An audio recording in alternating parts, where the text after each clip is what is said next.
All right. Welcome, guys, to my cultural autobiography. I'm Peter Forrest, and I'm going to walk you through my cultural autobiography, how it plays into language, and just overall how I can use my understanding of culture through analyzing my own culture in my future classroom. So the first thing I mentioned, which is interesting, I put here is I'm from New Jersey, which I mean isn't some far stretch of the imagination of coming from, but I'm from Camden County, New Jersey.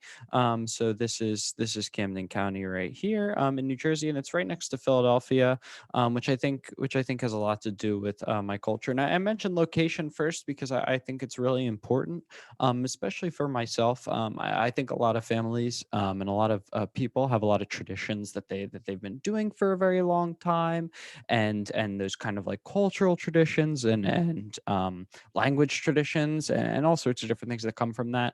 Whereas like I felt a little bit of that growing up on certain occasions, but for the most part, it's just kind of a conglomerate of different things, and the traditions are thin, but it's more of just like a remembrance when we do delve into like cultural traditions. But our cultural traditions really are just kind of how we kind of grow and interact, being a part of a pretty big melting pot, as I'll get to, from where we are. Our favorite family meals, I would even say, aren't the ones that grandma cooks and things like that. Our favorite ones are from like our local restaurants, from all over the world. So I think my dad's favorite food is, I think my dad really, really likes Middle Eastern food. I think that's his favorite food, instead of, even though he's Italian and German, but he doesn't, it's really about, he's lived here for a very long time, and he's really that kind of food has really grown on him, even though he's nowhere near that. So I think what I want to focus on in my cultural biography is how these cultures that I've been surrounded by have influenced my own the historical background and my family's historical background as well. There's a very diverse population of people in this area. Camden County is extremely diverse, and even moving to Pittsburgh's an extremely diverse place as well. But even then, I just like think back of the amount of different, we have tons of Filipino food, lots of Middle Eastern food, a lot of Asian cooking, and Cambodian cooking, tons of just like different, niche places that like I haven't even found out here in Pittsburgh. So just very, very, I mean, food. I keep mentioning food because that is a big part of my family's culture. In general, is just like just making and preparing food. It's a very big family thing, even though it's not based in one specific culture or region from wherever we came from in Europe. It's just kind of a culture that we've developed as a family. Um, I've had lots of friends growing up, and it's my cultural experience. I think has mostly been experiencing other people's and comparing it with mine and what we do, and that there are lots of differences, of course, but there are also some similarities that I found were just really interesting in the way that people cook, clean, and like just engage in conversation and things like that, where things were actually similar, where I didn't think they would be, growing up with all my friends who all have very different cultures from myself. So without further ado, we'll go to the next part where I'm going to cover my languages. um, English and Spanish. I'm not fluent in Spanish, but I'm okay. I can understand some things, and that's from years of schooling, from high school, and then I put a picture of Duquesne because I studied them at college. I studied it at college as well. I've always been very fascinated with Spanish. I've at several points in my life really wanted to sit down and learn the language and become fluent, because it's always fascinated me. There's countries, I've studied a couple of those countries as well in these Spanish classes, and they're so fascinating. It's something I really wanted to go. I wanted to travel to those places as well. But yeah, I just gonna have to find the perfect time and place for that. It's something that I even wanted to do even when I was much younger. Was something I was really interested in. It hasn't hit me yet, but I think I have a good foundation from what I've learned, from my years of schooling at Spanish, I have a good, foundation to build on. If I do end up deciding to, fully immerse myself and learn the language. Also, if an opportunity comes up, that will be a big driver for me. I won't pass up an opportunity if I'm given the opportunity to learn, a language like Spanish. And then English is my mother tongue. That's what I grew up with and learned with. Um, there's some nuances, some Philly accents I grew up around with. I didn't really carry any of those, but I do think it's interesting, and I think language definitely plays into culture. When like I come back home and I hear, uh, you know. Uh, I mean, the biggest thing I think is the "Fly Eagles Fly," the Philadelphia Eagles fight song, and it's always sung in this like not traditional, but like you just hear this like really thick Philadelphia accent because I'm from Camden County, which is only 15 minutes outside of Philadelphia, so you'll hear this like really thick drawled accent.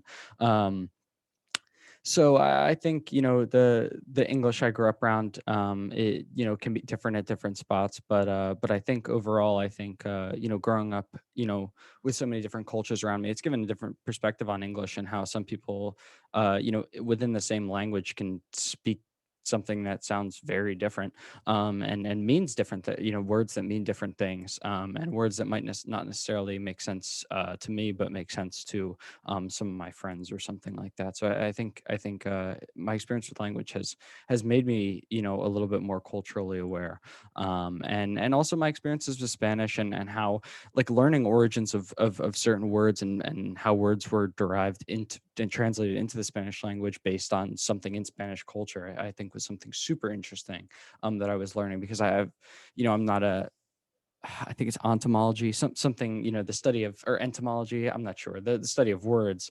Um, and yeah, I've just never looked into things like that, especially in other languages. But yeah, I think my experience with language, shapes culture just because I think I always look for I always look for, unique languages.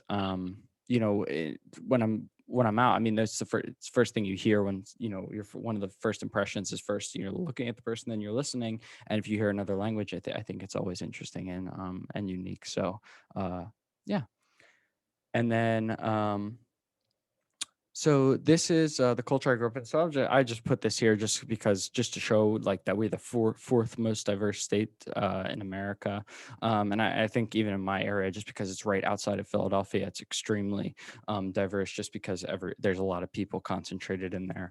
So I thought that was an interesting statistic to point to just the amount of different people from different places with different families and different backgrounds, all in this one area. I experienced a lot growing up, going to church as well. We had a very heavy, like, I know more. It's very interesting because I know a lot about like Filipino culture. I have a friend I grew up with named Vincent, who I was, close with for a really long time.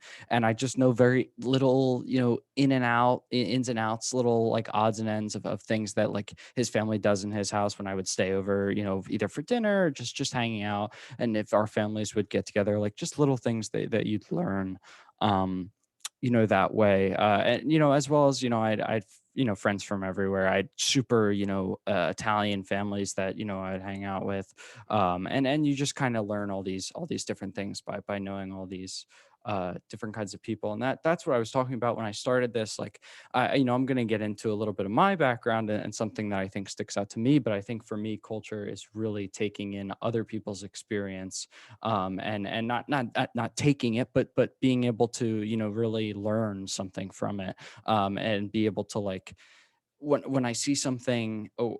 It just gives you a broader expectation for when you meet people of what they, what you're gonna, come across with, and what's, I think the more I say, "Wow, I've heard that before," when you're talking to somebody, I've heard that's a thing in that culture. I think it like reinforces it and makes it even stronger, and it's even more interesting because you just continue to learn things and you can bring things to conversations and hopefully spark interest.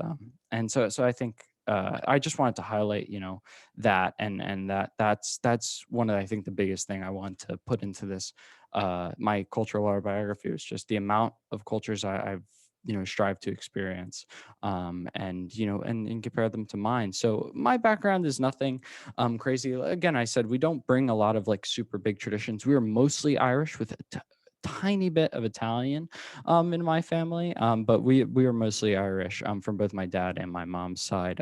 So yeah, but then we don't, there's not a huge bunch of like Irish traditions. We don't do all any of the folk songs or any of the instruments or anything like that. But one thing we do is we still have relatives from Ireland.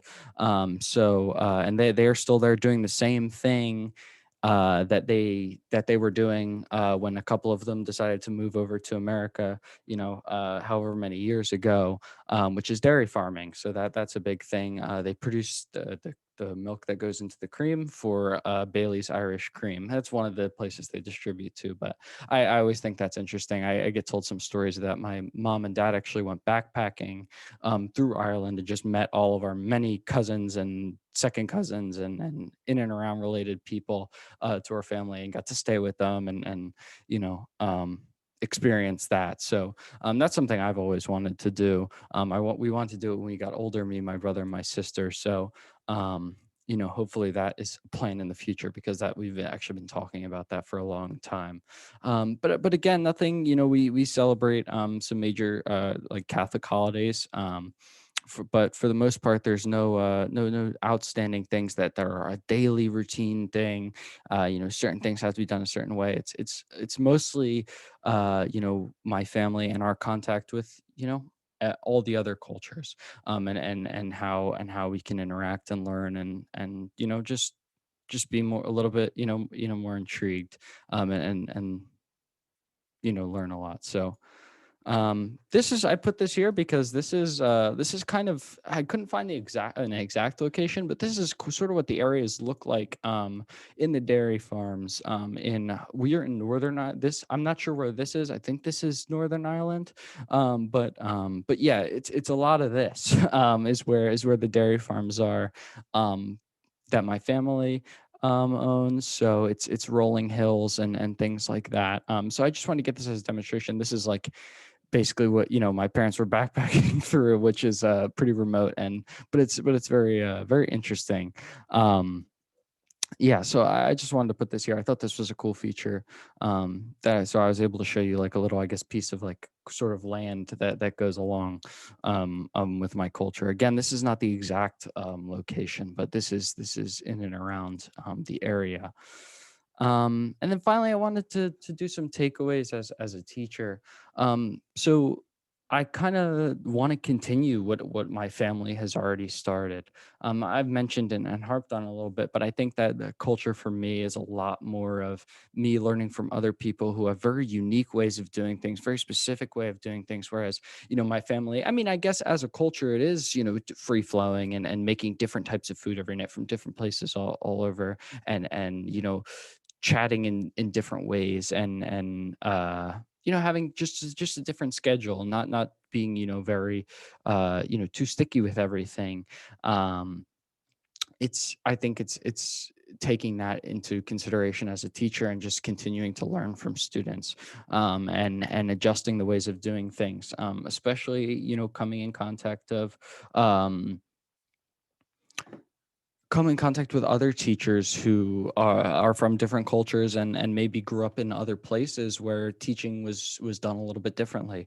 And in that sense, um, I can learn even teaching skills and techniques from other cultures that might, work better, and familiar students, especially, if I'm moving to different places and teaching in a place where I didn't grow up. I could be very comfortable talking, making references, and talking about the culture of the area of South Jersey, because that's where I'm from, being able to make those references and connections to the students really helps.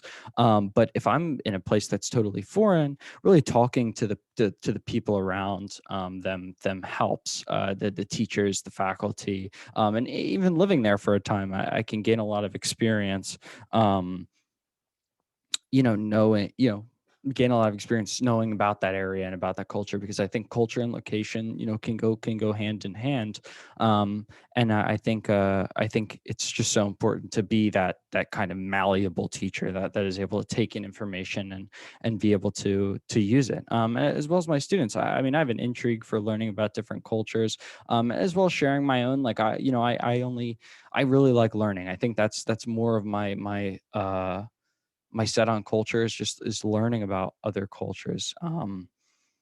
My own, I only a little piece of my own in there that I thought was interesting, but hearing about those others, I think, and in dialogue, not only hearing about dialoguing them, you don't want to step on, I don't have any information to provide, but can I pick your brain a little bit about that? And I don't, continuing that conversation forward and not just having it as like a token of someone sharing their background knowledge on something because of the culture that they grew up in or the place that they grew up in. Really trying to actually learn something from it, instead of having it, to be like a token piece of cultural knowledge, to have it benefit everybody. So I think in a classroom, it's important to do that as well, is to engage in this dialogue. And if I can facilitate new cultural understandings to other students from maybe one student or two student or even myself, I think it can create a really comfortable classroom where it's there's a big diversity in even if it's not a diversity in cultures of students of understanding, having a whole classroom that all is on the same page about certain topics, and having leaving my classroom with more information than they came in with, about culture and the culture and the world around them, I think is so vitally important. So that's my cultural autobiography, and how I'm going to take that into my teaching practice. Thank you very much.